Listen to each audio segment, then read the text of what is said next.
Hello everyone and welcome to this International Day of People with Disabilities, Improving Inclusion and Workforce Wellbeing, Royal College of Psychiatrists webinar. Really delighted to have you all here today. We've got a great hour ahead. So let me introduce myself first of all. My name is Amrit Satcher. I'm a liaison psychiatrist in West London. I have lived experience of disabilities, and I am a joint presidential lead for equity and equality along with Dr. Raj Mohan for the college, and I'm delighted to be chairing this session.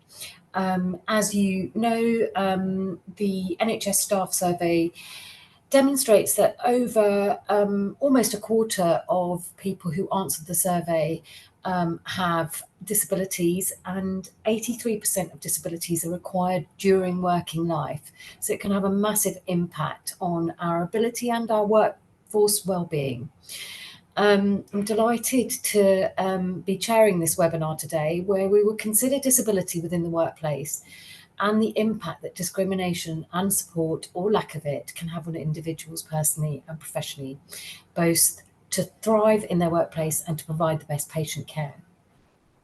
Also really delighted to have a wonderful panel of speakers here today. All of them have some sort of lived experience with physical disability, mental disability, neurodiversity, and or intersectionality. So to start, we have two talks. First from Dr. Onike Ijete, and then from Dr. Fari Hepburn, and they will be starting us off from the perspective of a psychiatrist with lived experience, and they'll be challenging us to broaden our understanding and our views on what disability is and how we can shift the paradigm on this. And our third speaker, Professor Tom Sensky, will be talking to us about how occupational health can help with that change in paradigm, actually, can take a different view and support people. In addition, I just want to say that the college has been developing a list of recommendations for reasonable adjustments for disability for employers to use. We're working on improving the working lives of our staff in the college as well, but we recognise as a college we are also a work in progress, and we're on a journey to improve things, and we don't always get it right, but we're on a journey with all of you, and I hope that you will enjoy the next hour or so. So the first person I want to introduce is Dr. Onike Ijete, who is a forensic psychiatry SAS doctor in North London Forensic Service. And she is a wonderful, she's an amazing person who's been working in the college, and a massive advocate and a wonderful challenger within the disability task and finish group in terms of the way that we think about disability. And she's going to be talking to us about focusing on the enablement rather than disablement. Over to you, Onike. Thank you very much, Amrit. It's really an honor to be here, and thank you to all the people who have joined for the webinar today. I'm going to be, as Amrit said, talking about focusing on enablement rather than disablement. I have some slides which I'm going to share. So, okay.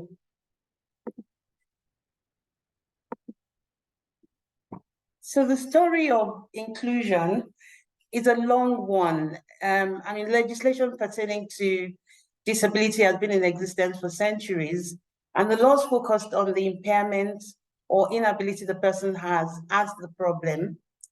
There was a reliance on morality, good people, and organizations to be reasonable and to do the right thing, but we still have a way to go regarding that.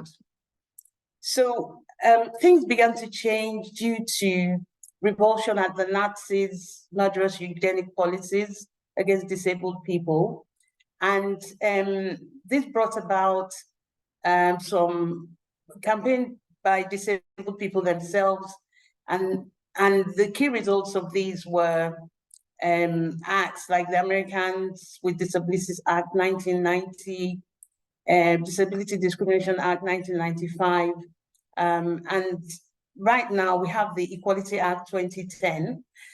But disabled people continue to fight for equality and full inclusion in the UK and around the world. So there are two models of disability. There's a medical model and there's a social model.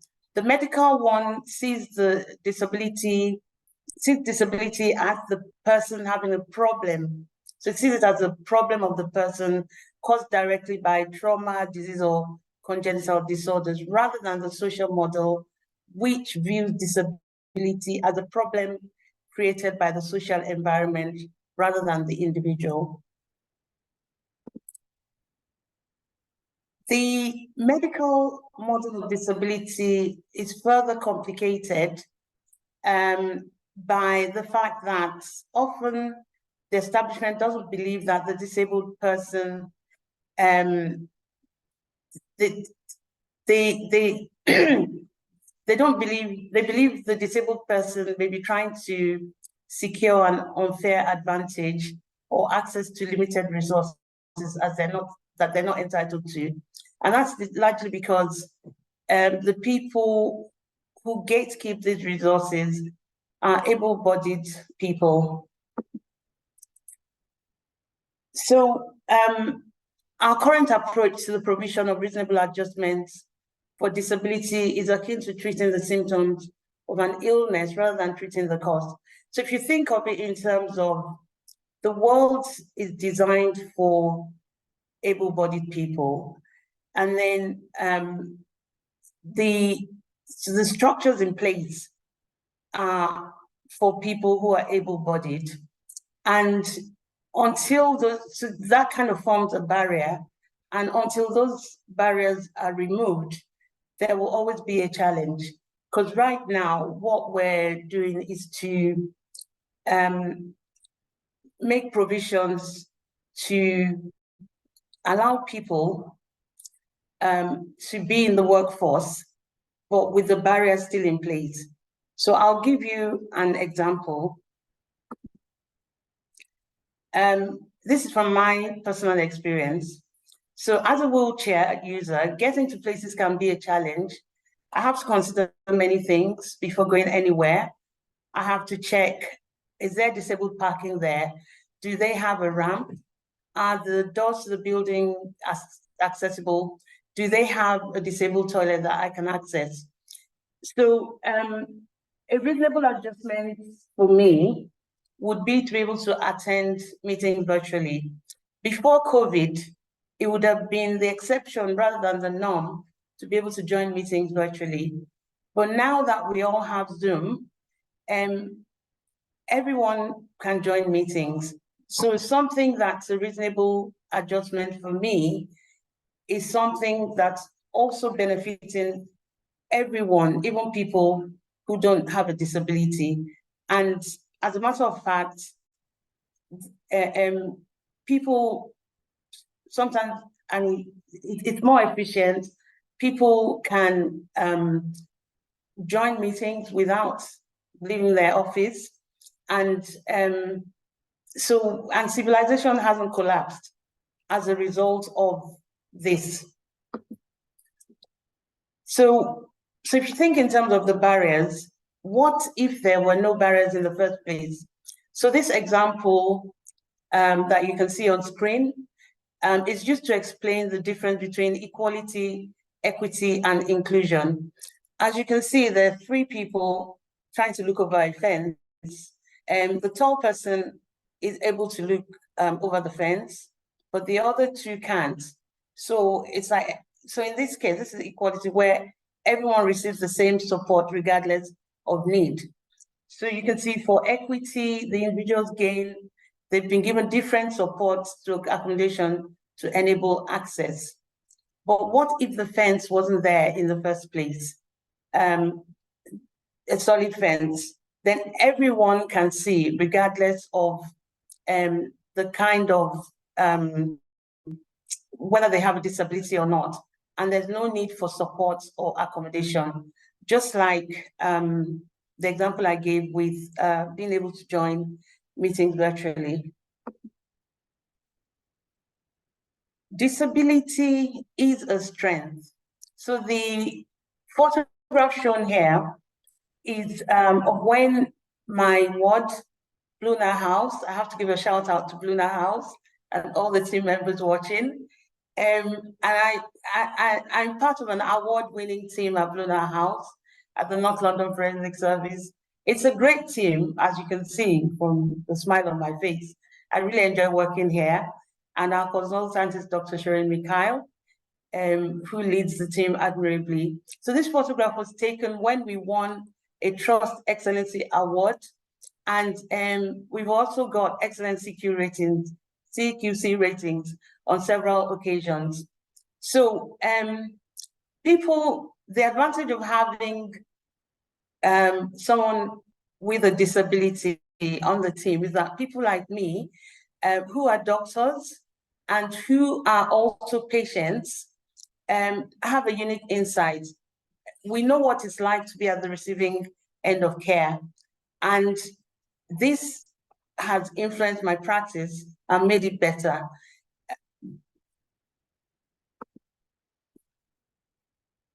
So if we design our policies, processes, and physical environment to include the needs of the excluded, we would find the benefits accrue to a wider range of people. This is called the cut curb event effect. So from this photograph, this is an example in which the curb has been lowered to allow wheelchair users to be able to get on the pavement. And it doesn't just benefit the person with the disability or the wheelchair user, it benefits mothers who have push chairs, it benefits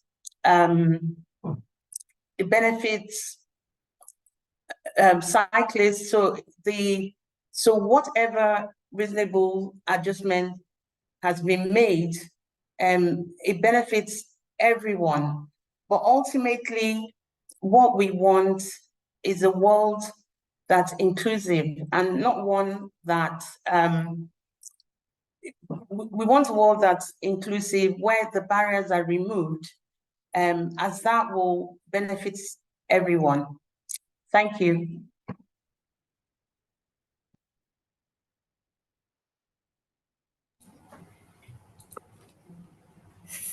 Thank you so much, Onike. That was wonderful. And I've been doing this work for ages and I've learned something, and I've been looking for the term. I knew there was a name for designing around people with disabilities and making things better for everyone. So the dropped curb effect, wonderful. Thank you so much. That was fantastic. So now I would like to move on to our next speaker. And this is Dr. Fari Hepburn, who's a consultant psychiatrist and clinical lead in psychiatry of the old age even, in Murray Royal Hospital in what she describes as the first and best Perth. And by her own admission, she loves to talk a lot. So Fari is another member of our Disability Task and Finish group, and is another fantastic advocate for and wonderful speaker on this topic. So she's going to be speaking to us today about how to make psychiatry a place where everyone is welcome. Thank you, Mari.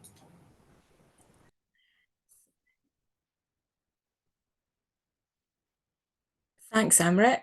Is that my camera working now? Yes, all good. Thanks, Mari. Thank you, and hello, everybody.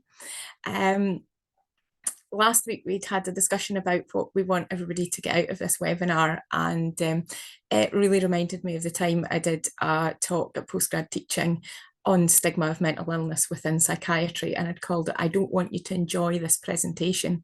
And similarly, I don't really want you to enjoy this presentation.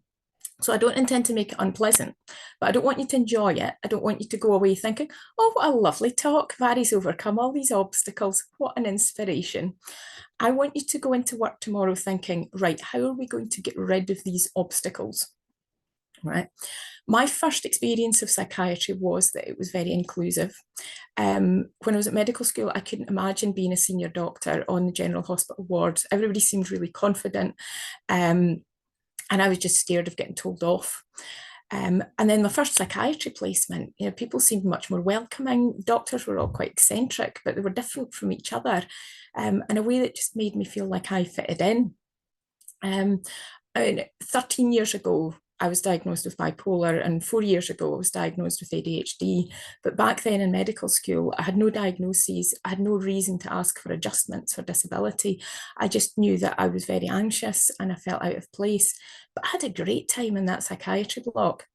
And I've had a lot of great experiences like that since then. And I've had a lot of not so great experiences. But I'd like to talk about how we can make psychiatry as inclusive as it seemed to me back then in Aberdeen in 2004. So my main point is something that I often say to people when we're talking about disability or neurodiversity, and that is that you've got the same right to be here and be yourself and be comfortable and have opportunities for success as anybody else does. And we'll come back to that idea at the end. But first, I'd like to give you a few examples from my experience, just of little things that demonstrate what inclusion is to me. I'm talking mostly about little things in this talk because I think if we get the little things right, then it's much easier to get it right when big things happen. So if you're sitting there thinking, why are you talking about wee things when terrible things happen to people? That's why, because we need to just get these little things as habits first. So the first thing I'll tell you about is the first day of higher training. I told my new supervisor that I'd been diagnosed with bipolar a few months before that. And prior to that, anytime I'd spoken to senior people at work about my mental health, they'd been very kind, but they'd been very businesslike, and they'd really spoken about my training and how they would make sure that I could get through my training without difficulty, and checked I was fit to be at work, and asked about adjustments, which was all great. But my new supervisor instead, just expressed the view that this was a terrible thing to have happened to somebody. He apologised for having been moaning about little things all morning when I had all this going on. And his whole response was about concern for me and recognition that this is an illness that has an effect on the whole of my life, not just the bit that he would be dealing with. Another tiny little example of inclusion. So as a new consultant, I tended to lose track of time because I always do that. And I was often late for the weekly meeting, and I would end up going in 15 minutes late, finding them sitting there waiting for me, and then I'd get in a panic and I'd apologise profusely. And one week I realised I hadn't been late for a while, and then I realised that this is because one of the nurses had come past my office on the way up to the room for the past few weeks and said, "Hi Vary, you coming along, walk up with us?" And I don't think they knew what to say to me about it otherwise. And I didn't have a diagnosis of ADHD at the time, so there wasn't any discussion around that, but they just realised it wasn't deliberate, and they came up with a kind, simple solution. Another thing I'd like to tell you about is just the idea of proactive support. So I often describe disability as a part-time job on top of a full-time job. I spend a lot of this time talking about what I need, educating colleagues, going to things like occupational health appointments, making applications to access to work, reading up on things I can ask for, and just generally feeling like a bit of a burden. But, some people can really work with you in a very different way, and my secretary is one of these people, and we work together on things that work for both of us. So for example, we both love a spreadsheet, so there's lots of spreadsheets. She'll proactively check in with me if she thinks I might have missed something. It's not a problem if it turns out that I haven't, but I haven't had to tell her and give her a list of everything she needs to check in with me about. Work systems should be tailored to the team anyway. So, me having ADHD just never seems to feel like something that's an extra thing for her to accommodate.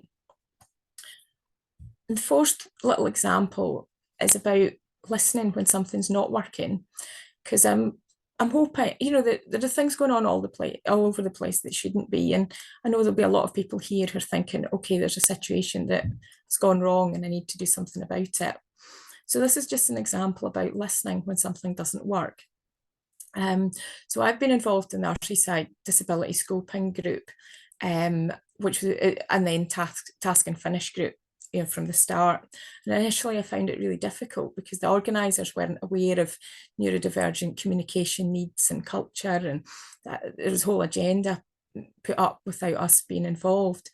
And I'd got really upset, and I'd contacted the organisers. I probably wasn't the easiest person to have a discussion with about it because I was a bit dysregulated, and I found it really difficult to explain about some aspects of communication, but we worked on it, and there were huge changes made to the meetings to allow us to communicate in ways we felt comfortable. And latterly I felt so welcome in these meetings, and I think everybody worked together to be really productive.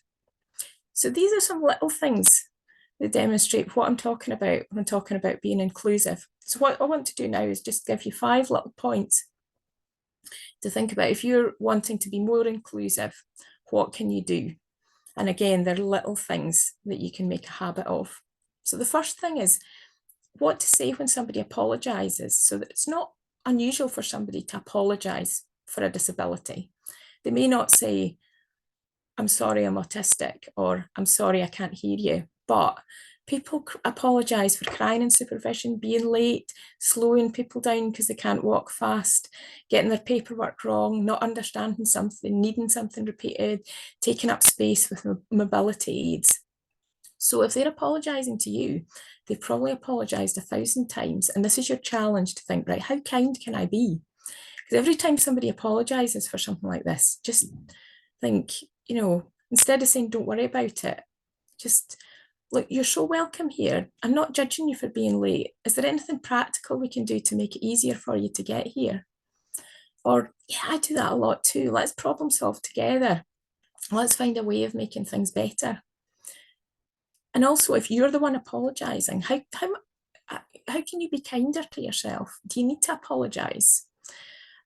At the start of COVID, I wrote an email apologising for not volunteering to go on the on-call rota because I'm not allowed to because I've got bipolar. And then I read over it and thought, why am I saying sorry? And I just wrote a nice one back saying, unfortunately, I can't do out of hours because I've got bipolar. Hope other people volunteer. So let's stop apologising, or at least exchange, I'm sorry, for just excuse me. Next thing to do is ask yourself and ask other people, can you be your real authentic self at work? So I filled in the RCSI LGBT+ survey a couple of years ago, and I don't like filling in forms, as you might have guessed, with ADHD, but I decided to be a really good ally, and I'll just fill in the form, and I thought it'd be quite quick. But in the end, it made me cry because it asked me if I could be my real authentic self at work, and I realised I couldn't. And if you're thinking, well, if you're not yourself, then who are you? Look up masking. So I deserve an Oscar. I was constantly trying to work out how to communicate with colleagues in ways that didn't offend people or make me look too weird. I was scrabbling around after everybody else had gone home, finishing my admin. I was tolerating unpleasant sensory experiences rather than making a fuss. And I've slowly made changes since then, especially just making myself more comfortable, you know, saying something if I'm stuck with admin or I'm not sure how to word something. So I want you to think, can you be your real authentic self at work? And if not, why not? Is there something that can be done about that? And start a conversation with your colleagues as well. And what would make each of you more comfortable? The third thing, following on from that, is just normalising communication in the team about what support you need. So everybody's got different preferences for communication and social contact at work. Some people like to chat to colleagues all the time. I do. But some people like a bit of quiet space. Some people like talking about the patients they've seen. Some people like talking about their weekend. Some people like somebody to check in and ask if they're okay because they don't like asking for help. Some people have tasks they really like or don't like, and they could maybe swap with somebody. Some people like being in contact with colleagues if they're off sick, and some don't. We've all got different preferences about how Others can support us if we're having a hard time. But just generally, and think what's important to you and what's important to those around you. Because if we get in the habit of talking like this, it's so much easier to support each other. And it's much easier then to include disabled colleagues if communicating your needs as a routine part of work, rather than something that you would do only if you need particular adjustments. When we're used to doing that on a small scale, big adjustments are much easier. You know, the team are used to it. You don't feel like the odd one out. The fourth thing is thinking about a phrase that's been part of disability rights for a long time, and it's used in other situations as well. It's nothing about us without us. It's often used about policy making, but it applies on an individual basis as well. If you're having a meeting about a person or a group of people, involve them. If you're doing a project about or for a group of people, how much do you involve them? Could they actually do it themselves? How are groups of people represented? Do you make one person represent disabled people or neurodivergent people? Because that's a very difficult thing to do. And how do we make sure that everybody really has an equal say? So I recently did a project, did a talk about a project I'm working on with colleagues to help doctors who've got difficulty with clinical admin. And so a few of us involved in this, and I presented it at teaching. Everybody was able to join the meeting. Everybody was able to speak with their microphone or post in the chat. But the people who commented were all really confident senior doctors who had really little difficulty with the traditional ways of doing admin. Don't think really got what I was getting at, and I think felt they were being helpful. But I was contacted privately by a lot of other people, mainly trainees, who were desperate for help with admin problems, but just didn't feel able to say anything because they felt intimidated when that wasn't the intention of anybody involved. So we need to think about who we involve in conversations, who we involve in decisions, and whether we're genuinely letting people have a say. And my last point is about the idea of the fair go. So I don't know if anybody else watched Australia Unmasked, which is a TV programme by Miriam Margolyes. And she was travelling around Australia asking people from all walks of life about themselves, about their experiences. And at the end of each interview, she would ask them, have you had a fair go? And that was about opportunities for success. So the fair go is a really important part of Australian culture. It's the idea that everybody's got the same opportunities for success, whatever their background. And you can choose what to do with these opportunities. So at the moment, I'm getting used to the idea that my 15-year-old's got his National 5 prelims, which is like the GCSEs in England. I'm getting used to the idea that I can't actually make him study. And I'm not actually sure how much he's studying, but it's my job to make sure he has a fair go and make sure he's got all the opportunities that he can have. If there are resources that would help, I can get him them. I can make sure we reduce his stress levels as much as he can, make sure he's comfortable when he's revising and going to his exams, and just make sure he can have a fair go. So ask yourself, have I had a fair go? And ask your colleagues as well, and think, if not, why not? And when I was thinking about this, I thought, have I had a fair go? And I think in many situations, yes. But overall in psychiatry, no. So it might seem strange for me to say that, as I'm a consultant. I enjoy my job. I do loads of interesting extra things like this, but I've had to put a lot of extra work and effort in. I'm very frequently described as assertive. I seem to be the go-to person around here if somebody's got a question about the Equality Act. And I shouldn't need to be assertive. I shouldn't need to know about the Equality Act. I shouldn't have a particular interest in things like stigma reduction. So let's work together to change this. So make sure that we've all got the same right to be here, be ourselves, be comfortable, and have opportunities for success. So if we make the small things a habit, we'll do much better when it comes to the big things. So think about what to say when people apologise. Ask yourself and others, can you be your real authentic self here? Just normalise communication about what we need. Don't do anything about us without us. and ask yourself and others, have you had a fair go? So let's work together to make psychiatry welcoming for everybody. Thanks.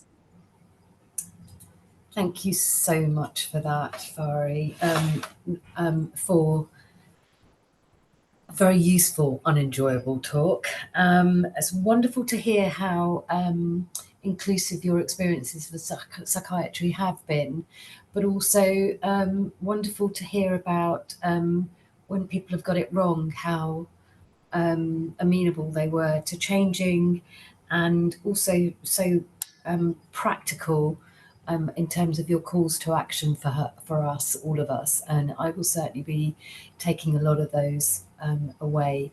Thank you for that, Fari. That was really brilliant. I've just seen on the chat or on the questions how this is hitting a bit close to home, and I forgot to mention that this could be a bit close to home for people. So please do take care of yourselves. There is a link up there on the chat about what people can do in terms of reaching out. So I hope you're all okay. And if you need to go on, take a break, please do that, because that's the most important thing.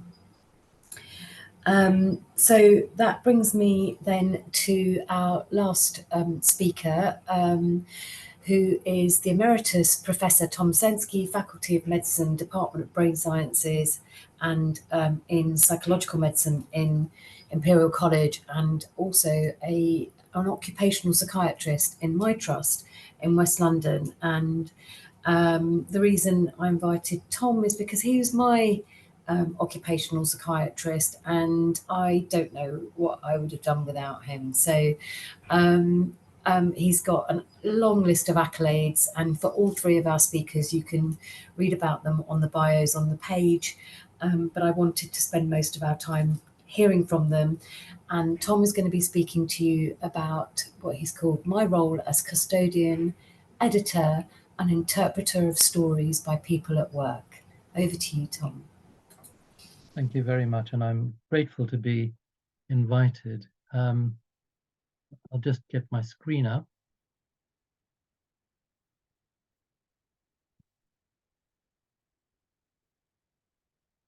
There we go. I've deliberately chosen to use slides because if I didn't, I think I would be so struck by the previous two speakers that I would go off-piste and comment on what they've said, because it's very striking and powerful. So thank you for those very important insights. I'm going to start with a TED talk. This is by a Nigerian author, The Danger of a Single Story. And interestingly, she talks about arriving as a college student in the United States and finding that her roommate, an American, had a single story to apply to young African women, and she didn't fit that story. The American roommate was rather bewildered that she was so different than the American expected. And I'll return to this, but I'll say just a bit about my own circumstances. As Amrit has said, I'm the psychiatrist in our health at work team in a large mental health trust in West London. I've been in that role for 15 years, but prior to that, I was in the same trust, first as a community psychiatrist and then as a liaison psychiatrist. So I've been around a long time. I've seen lots of trainees become consultants, and lots of consultants become either more important or less important as time goes on. The reason I've described it in this way, with this mirror between these two images of myself, is that I still attend consultant meetings. I'm still one of the consultants in the trust, and my relationship with some of the consultants is more complex than with others. With some I've developed over time. With others, I've established a relationship through occupational health. And the key thing there is that I'm very clearly the custodian of very confidential stories that I've acquired from the people that I've seen. So just to try and illustrate this a bit more, down in the bottom left-hand corner, we've got a person's story. That the pie chart is meant to indicate that it's multifactorial. There's supposed to be lots of segments to this pie, but I got fed up when I put 4 segments in, so you'll just have to make do with that. This is a multifaceted story, and when I see the person, I become the custodian of that story, but also we review the story together and it changes. Both of us develop better understanding. We may change priorities and so on.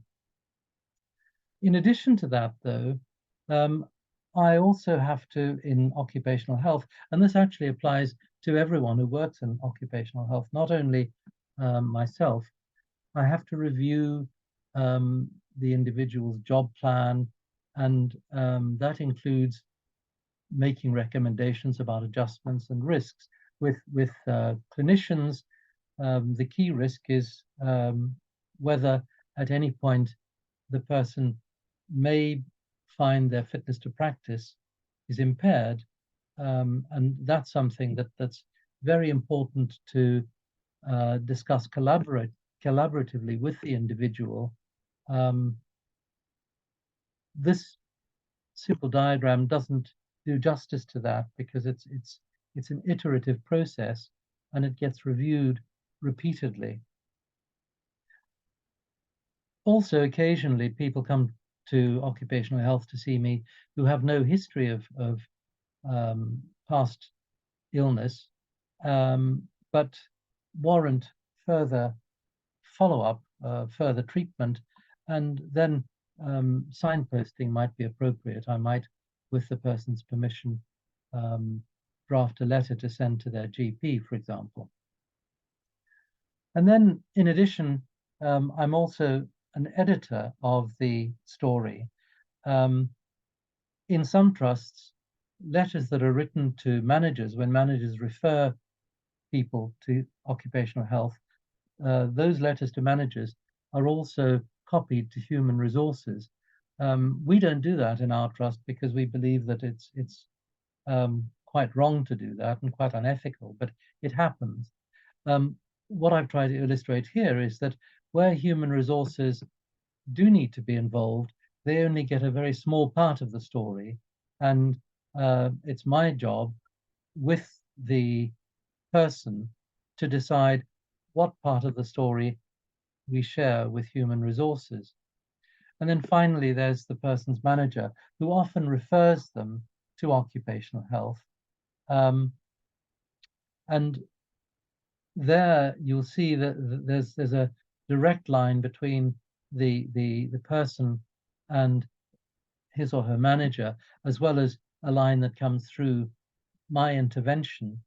I'll come on to that in a moment, but the key point is that the manager too doesn't need to know the total detail of the person's story, but particular features that are important for the manager's role and to make the individual comfortable at work and optimize the work environment. Turning to managers themselves, they're sometimes criticized for having a stereotyped view of the person's disability, coming back to the single story I mentioned earlier. And it's true that that happens. But the question that we need to ask is, how should managers be expected to acquire and understand the disabled person's story, and what aspects of that story are relevant? Managers aren't expected to understand that intrinsically. They need help in doing that, and that's part of my job, but it's also part of the disabled person's function at work, I would argue. To complicate things further, managers have their own stories, which can sometimes interfere with how they appraise the stories of the people that they're supervising. However, managers need help to understand the implications for the workplace of the disabled person's individual circumstances. And in my view, that can only be done by a direct link between the person and his or her manager. I can help to some degree by curating the person's story, if you like, and passing on parts of it to the manager. But I think direct communications are important. And one of the things that I find myself doing quite regularly is rehearsing with people who come to see me what they might say to their managers, what the pros and cons are of sharing particular details or sharing anything for that matter. There are some people who are quite resistant to sharing any aspect of their not their diagnosis, because that shouldn't be shared, but any aspect of the things that they need adjustments for with their managers. And of course, that makes it very difficult for both the person and the manager. Managers generally have to have a combination of confidence plus flexibility. It's very often the case that an inexperienced manager will reject the possibility of particular adjustments on the basis that the person's colleagues will see them as giving them an unfair advantage, as we heard earlier. For example, if someone has bipolar disorder, in general, the best thing is not to do night shifts or not to be on call at night. And managers will need some persuasion about that sometimes.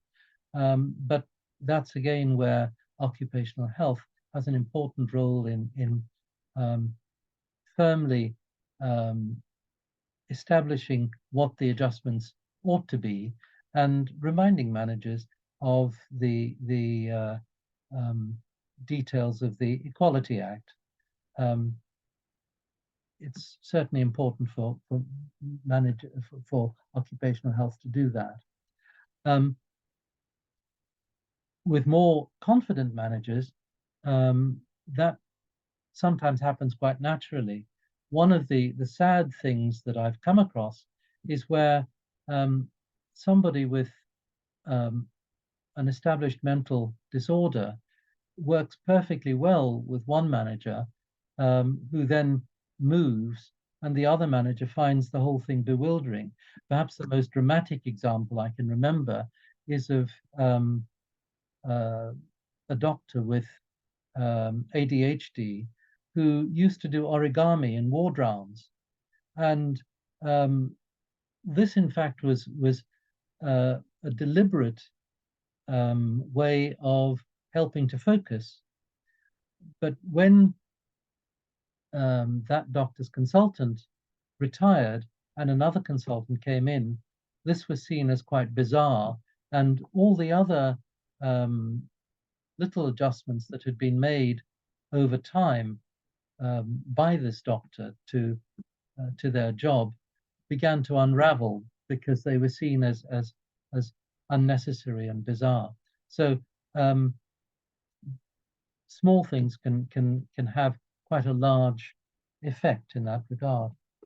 So to finish, some questions that we might all ask of ourselves, managers, colleagues, and even people with disabilities. Am I seeing this person as a person rather than as a carrier of disability?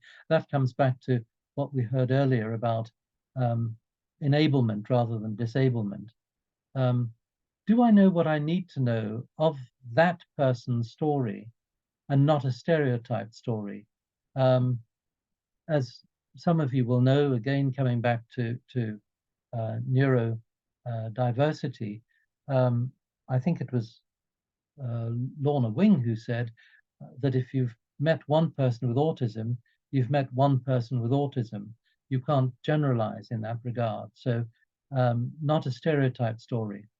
How confident am I that I know enough of that person's story to fulfill my role with regard to them as a colleague, as a manager? And if not very confident, whose collaboration can I enlist to improve my understanding and confidence? And that almost inevitably will focus heavily on the individual concerned, because they know their circumstances, and they also ought to know quite a lot about what they need. Thank you very much. That's all I have to say. Thank you so much, Tom.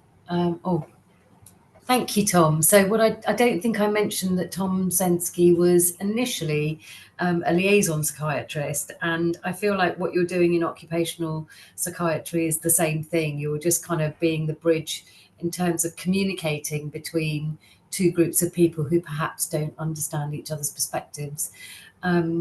So really interesting conversations and discussions from all three people. Thank you so much. We have about 12 minutes left for questions. I can see one question in the question and answer section so far, or I can see two actually.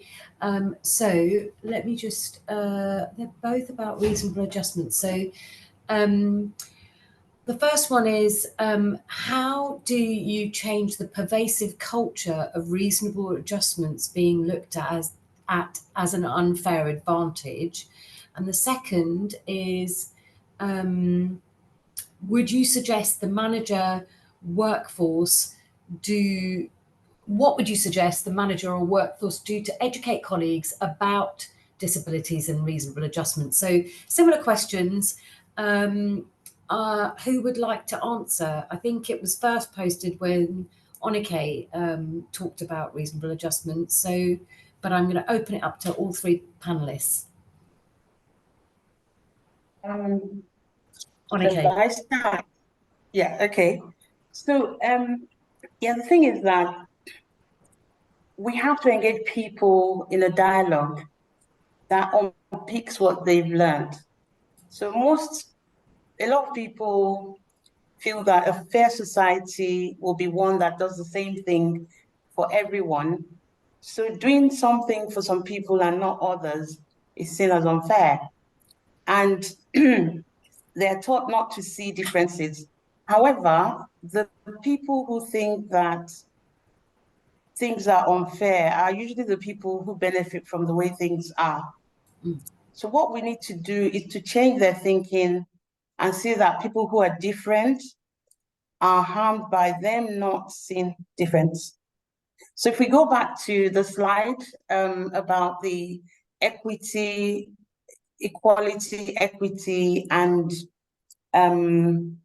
that slide, what we can't not provide something, otherwise it will be unfair. So that's what we need to do, to engage people in dialogue and just help them unlearn what they learned. Thank you. I hope that helps. Fari? Yeah, I just wanted to add a wee bit to that, and it's thinking again about communicating with each other about what support we need and taking more of an interest in, you know, what people's, you know, what people's experience of life is. And I was smiling when Onike was talking earlier about online meetings, because there's quite a few people here that know me. I know that online meetings have been the worst thing that's changed at work in the last few years, other than the obvious, you know, virus and stuff like that. And I remember once talking to a colleague who organises a lot of meetings about how I'll often end up crying after I've been on a Teams meeting for more than an hour, and he was horrified. And I think he saw it as me having a preference not to attend online meetings, rather than I find them really, really difficult and we really need to do something differently so that I can participate in them comfortably. So I think if we talk to each other more, if we try and understand each other's experience of life and why some things are important, that'll shift it a bit. Thank you, Vari. Tom, did you want to add anything? Only that I think if we put disability to one side, this applies more generally. You know, if you're a single mother who has to have particular, or a single parent, I should say, who has to have particular times at work to fit in with childcare, that ought to be acceptable. If you look at the person, they're not going to have a huge label on them saying, I'm a single parent, in the same way as if you look at somebody who has a hidden disability, that hidden disability won't be apparent. But unfortunately, we don't tend to be compassionate enough to discriminate between different people well enough to do that very often. And so I think we've got a big job to do across the board, not only with disability, but more widely. Thank you. And for me, it's really, I mean, all of you have touched on it, but it's, I really think the difference between equality and equity is, it always feels that when there's limited resources, we feel that if somebody's getting more, then somebody else has to have less. But I think the dropped curb effect, that actually if we've got a more inclusive and welcoming an environment, is actually ends up being better for everyone. But that's not a knowledge thing. It's partly knowledge, but there's some mindset and emotional changes there. So I think it's a process. Thank you for that. Another question I have is there a specific pathway to get an assessment, and this is probably for Tom, but other people might know, for ADHD within the Trust's occupational health, or can it only be done via GP's waitlist? Well, I think that the occupational health doesn't allow that as a direct pathway. There are some trusts that have an accelerated pathway to specialists, but in my experience, the only way to accelerate that pathway is unfortunately to go privately, and that has its own hazards. The one thing that certainly in England and Wales is possible is to use access to work. Access to work advises about adjustments and support, but doesn't demand a rigorous diagnosis, and they can respond fairly rapidly. In my experience, they respond in a rather idiosyncratic way. You've got to push them to get the best out of them. But in that sense, it's a way of short-circuiting the need for a diagnosis. It's an enormous problem. I mean, I see doctors who've been referred to the GMC for fitness to practice reasons, and I think in the last 12 months, I've seen 2 doctors whose undiagnosed ADHD has probably contributed to their problems at work, and the only way that they can manage that is by having the diagnosis confirmed and appropriate adjustments sorted out? I think it's a massive issue, and I have just posted the link to Access to Work, which is it's wonderful because they absolutely do not require any diagnosis. But I think this is a huge issue. Yes, it can be accessed by IMGs. All you need to prove is that you are in paid work or about to enter paid work. So there's no issue around that at all. From Anonymous. There is a much longer question in that. There's a complex question in the Q&A, but if you can give a one-liner to this, I'm going to put it out there because we've got about 2 minutes.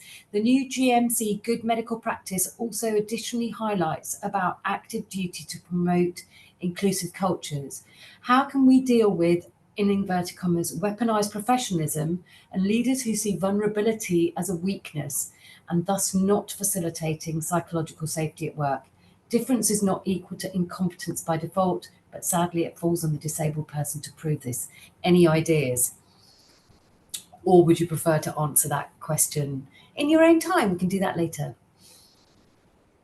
If you want a one-liner, yeah, that would be great. Reduce the hierarchy. Yeah, so there's some real issues around systemic issues that we have, and compassionate leadership, but those are all a long way to go. Thank you, Fari. Anybody else want to answer that one? In that case, I'm gonna, so Tom and Fari both gave their calls to action. Onike, do you have one thing that you want readers to, that listeners to go away and do that as a result of today's talk? It would make you think about the hot curb effect. So, and to the curb cut effect. Okay. Yeah. Yeah. And to just take away that what benefits the person with a disability benefits everyone. I couldn't agree more. So I would just to thank our three speakers. So Onike Ijete, who started us off with trying to shift our paradigm and trying to think about the fact that actually we need to remove the fence, not just add reasonable adjustments. Fari, who talked about her experience of psychiatry being fairly inclusive, a few experiences when it wasn't, but actually the ways that that was adjusted to and how we can be good allies.